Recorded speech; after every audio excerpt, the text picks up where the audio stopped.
الحمدللہ رب العالمین والصلاة والسلام علی سید الانبیاء والمرسلین اما بعد فاعوذ باللہ من الشیطان الرجیم بسم اللہ الرحمن الرحیم صلو علی الحبیب صلی اللہ علی محمد صلی اللہ تعالی علیہ وآلہ وسلم۔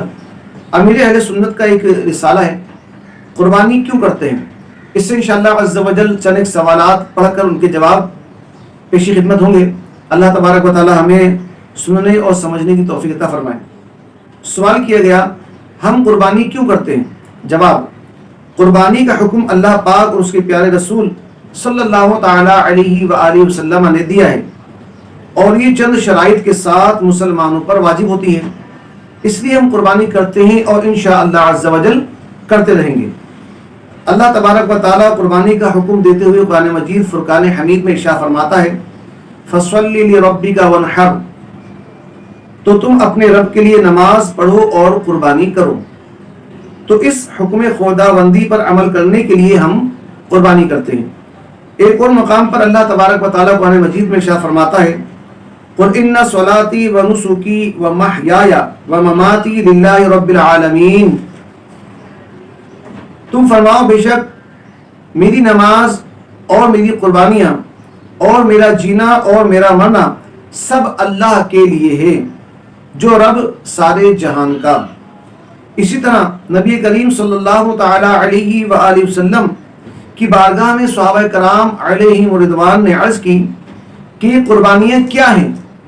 تو آپ صلی اللہ تعالی علیہ وآلہ وسلم نے ارشاد فرمایا، سنت ابیکم ابراہیم، یعنی قربانی کرنا تمہارے باپ ابراہیم علیہ السلام کا طریقہ ہے۔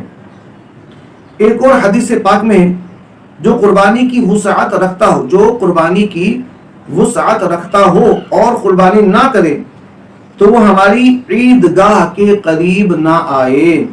جو شخص اتنی طاقت وسعت رکھتا ہو کہ قربانی وہ کر سکتا ہو، اس پہ واجب ہو، اور ایسا شخص قربانی نہ کرے تو آقا دو جہاں صلی اللہ علیہ وسلم نے فرمایا کہ وہ ہماری عیدگاہ کے قریب بھی نہ آئے۔ سوال، قربانی کرنا کس پر واجب ہے؟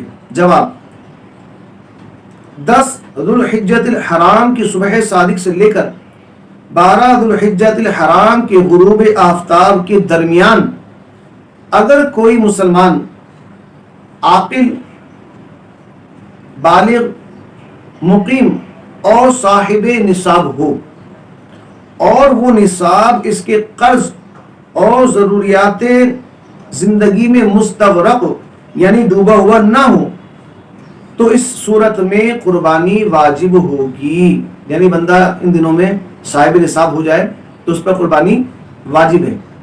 اگر اس پہ قرض نہ ہو کہ وہ قرض ادا کر دے اور صاحب نصاب نہ رہے تو اس صورت میں قربانی نہیں ہوگی، اور اگر وہ قرض ادا کرنے کے باوجود بھی صاحب نصاب رہے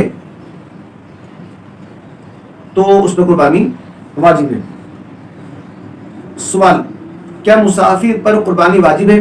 جواب، جو شرعاً مسافر ہے اس پر قربانی واجب ہے۔